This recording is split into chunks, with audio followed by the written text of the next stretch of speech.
Hi, and welcome back to another episode of Getting to Know You. As always, I'm your host, Jen Dawson, and joining me today is Dr. Jenna Streicher. Dr. Streicher is a pediatric dermatologist at Riley Children's Hospital in Indiana, and she's an assistant clinical professor at Indiana University School of Medicine.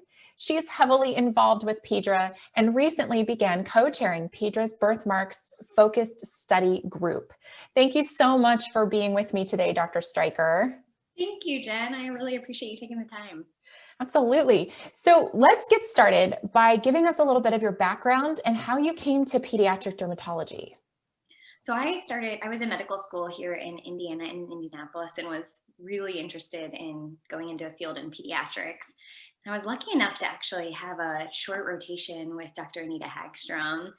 And I remember going into the room with her and her coming out, and she was like so enthusiastic and saying like that she had the best job there was. And I remember just chatting up the moms and holding the babies. And I was like, wow, this is like such an incredible field. And it got me really excited. And she's just a wonderful mentor. So I actually was one of the few, I think, that right in med school was really interested in peds derm and kind of kept that path straight through derm residency and into fellowship.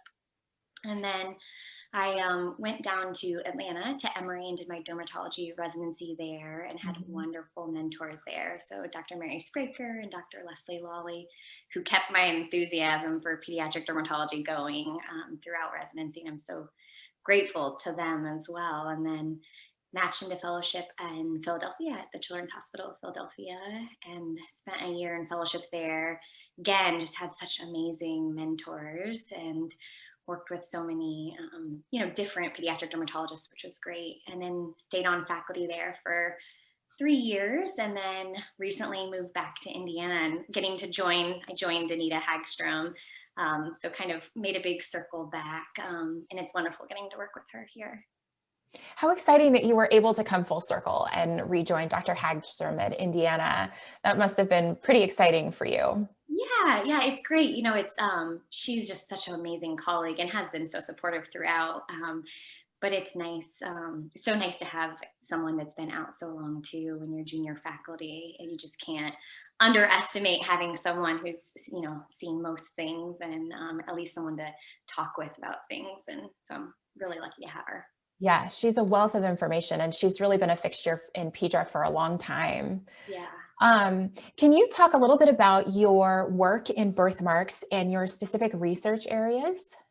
Yeah, so I think probably stemming from my work with Anita early on in med school, grew interested in like vascular anomalies and vascular birthmarks. That's kind of been my, everyone has a different thing that kind of sparks them when they go into a room and you see that, or something you're a little bit more excited when you look at your clinic list of patients. What are you going to see that day? And I found early on, even in residency, that I was most excited to go in and see those patients, just because sometimes there are clinical dilemmas or really interesting. And starting in residency was kind of still propranolol is really new. And so getting to kind of watch that evolve over time has been really fascinating.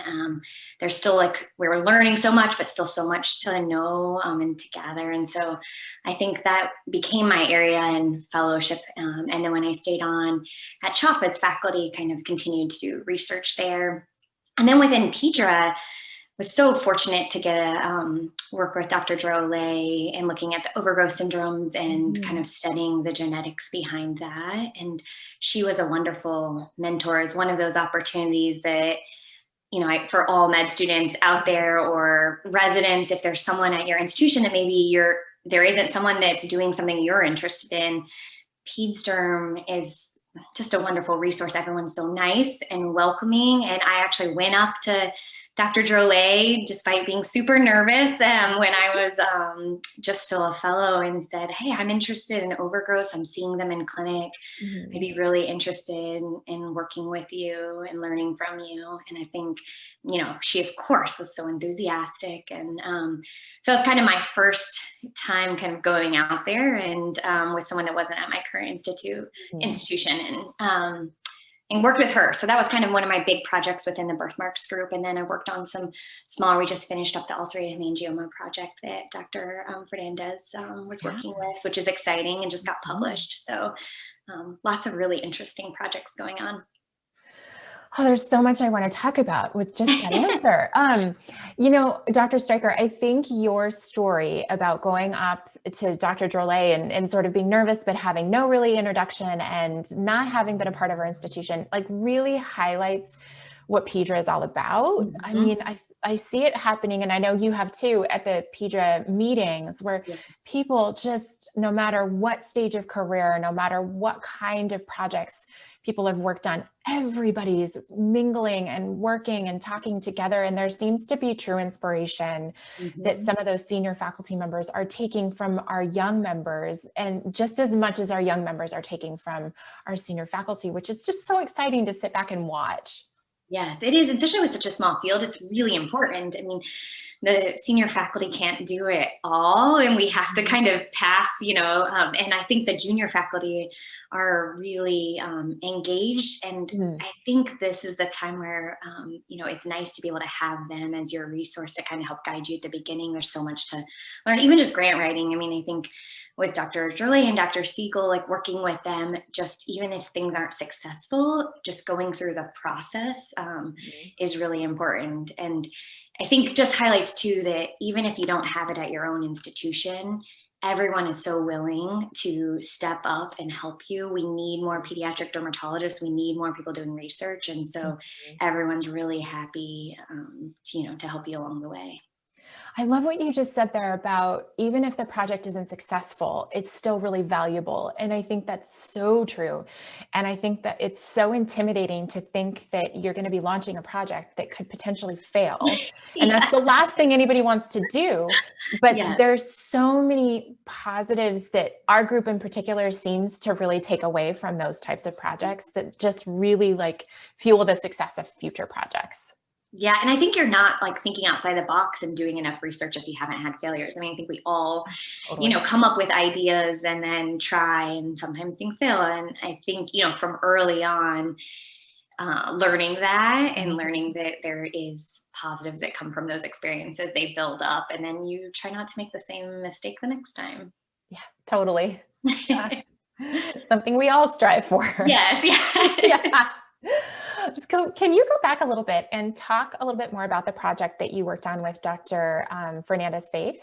Yeah. So it was a multi-institutional study and looking at ulcerated hemangiomas, which is something that we all see in pediatric dermatology. We see it every day, all the time in our patients. And then just kind of getting to understand why this is happening. What are people doing to treat it?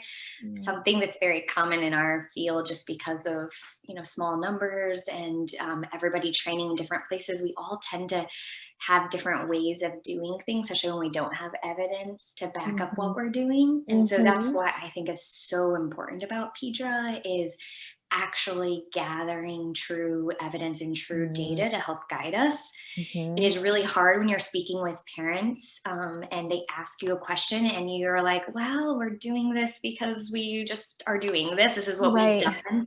It is so nice to be able to say, actually, we just did a paper on this, and we just did a project on this, and we found, A, B, or C. And I think that that's what these projects are all about. And the ulcerated hemangioma study is just a great one to back that up. It helped provide kind of evidence of some of the things we're doing, but also some things that maybe we need to change or adjust and build up more questions and more research ideas to go forward. I love that the research just builds and builds and builds. I was just talking to Dr. Layler about this very same thing, and about how one study that she finished or is in the process of finishing and has been greatly successful is totally informing the next research project that her and her team want to get started on. And I think that's really the beauty of the research that's going on in PeDRA, is, like you said, it's really about being able to answer those questions that those parents are fearful of. And then even for you as an investigator, just continues to build. Yes. There are even more questions. That's exactly. I think sometimes it leads to more questions than maybe you even had at the beginning, because sometimes you get information back that's surprising to you. And more times than not, that can happen. And then that leads you to kind of think, how can I study that? So it's that's what, research, the fun part of research is. Yeah. That's awesome. What do you find to be like the most inspiring or rewarding part of your career? I think it's getting to really see the end result when you're taking care of patients. So, Mhm. seeing a really, young baby, something very scary. As a mom myself, I put myself there Mhm. repetitively of, those first several months when just Mhm. everything, it seems sometimes overwhelming. And, going from that stage with a parent that's concerned about something on their baby or concerned about a disease that they have, and then getting the opportunity to have continuity and follow them. And Mhm. then, a year and a half later, you're laughing in clinic together, things, little ones running around and you're like coming back, they don't really have any questions. You've been seeing them and you're Yeah. getting to a point where kind of the social visits that you get an Mhm. opportunity. And you think back where we were, we take photos in Oh, clinics so yeah. often and getting to like the opportunity with them to look where we've come. I Mhm. think those are just, it's wonderful to have families just feel so reassured, the weight's been taken off of them. You can Mhm. tell when that happens in the Mhm. room, when you can relieve a family and you know how much stress something's been leading to, and then seeing Mhm. that like sigh of relief when they Mhm. feel like they've made it. I think a lot of times patients, especially here in Indiana with limited, a big state and limited amount of pediatric dermatologists, we have people that have seen lots of other physicians before they come to us. They drive a long distance, and but always so, thankful by the end of being like, okay, now we're where we need to be and we have something taken care of. And I think those opportunities and those experiences are, definitely rewarding. Yeah, I can imagine. It's such a long road for some patients, like you said, having seen multiple doctors before they even get to you, and then having to travel long distances. There's a lot of time for stress and worry to build up for Mhm. those parents. And then when they Exactly. come to you and you talk about that continuity of care and being able to get to a point where they're like, we've got Yes. this under control. We know what this is. We have a plan. As a parent, like that's like the only thing that matters, isn't it? Exactly. Yeah, Exactly. totally. Um, Another question for you. Where do you see your research in the next 5 years?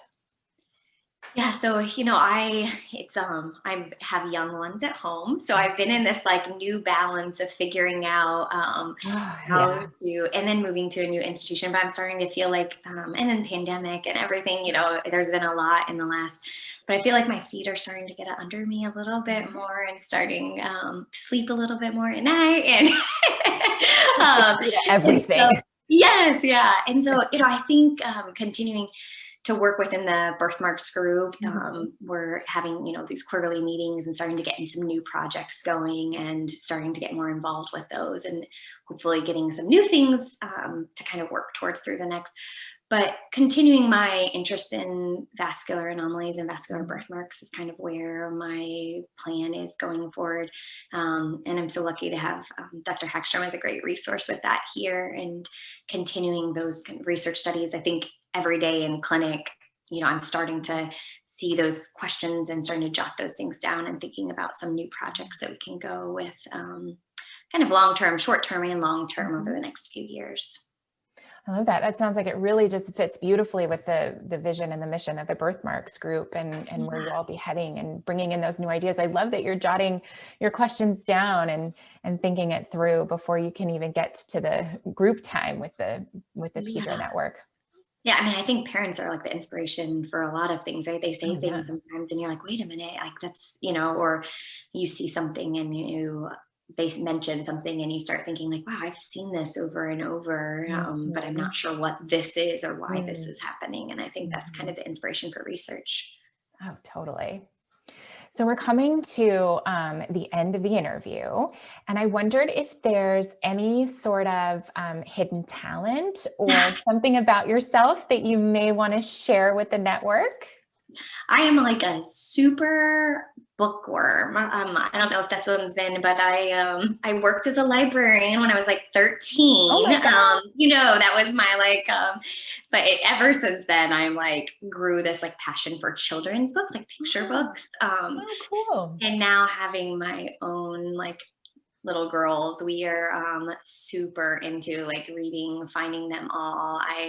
It's what I spend a lot of time. And she like wants a certain book. She finds a book on the back. We find more of those, and so it's been kind of our thing, especially through pandemic. We can't travel, and I think we're using books to travel to all different places together through the books. And so that's kind of, but I also am like constantly reading books of my own too. And so more children's books during this phase of my life. But, yes. Do you have a favorite children's book at this point in time? Like, what's the favorite right now? Oh yeah, that's great. So we are like everything Julia Donaldson books. I don't know if you've heard of hers. Yes. So like her famous one's kind of the Gruffalo, but we've been like much into every realm of her entire. And yes, I enjoy reading those. You know, some books you like enjoy a little bit more than others, but hers always have a rhyming pattern to them, which is fun to read to her. So. They're so great. And I think it was the BBC did animated versions of the Gruffalo's Child, and Room on the Broom. Oh, I have not seen this. I'll have to check it out. Oh, it's wonderful. Your daughter will go crazy for it. Oh, that's so good constantly. And now whenever I read the books, I can't help but do it in a British accent in all the different voices. Yes, that is, my daughter's always asking because, you know, they are British. And so there's the monarchy and all those, like lots of queen, you know, so that always brings up lots of questions. That's our traveling, right? We've been, we're traveling to London through the books here. We can't international travel, but we're doing it. Yeah, I love it. I love it. We're huge fans of those in my house too. Great. Thank you so much, Dr. Streicher. I feel like we could talk all day. This has been such a joy. And thank you for all your hard work and leading the Birthmarks group. We're just so excited to see where the research takes us. Well, thank you so much for having me and everything that you guys do on your end. We really appreciate it.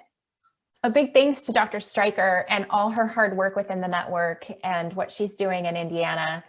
If you want to know more about PeDRA, you can check us out online at www.pedraresearch.org. We also have our own PeDRA app available in the App Store and Google. And you can check us out in our podcasts on Spotify, iTunes, and Google Play.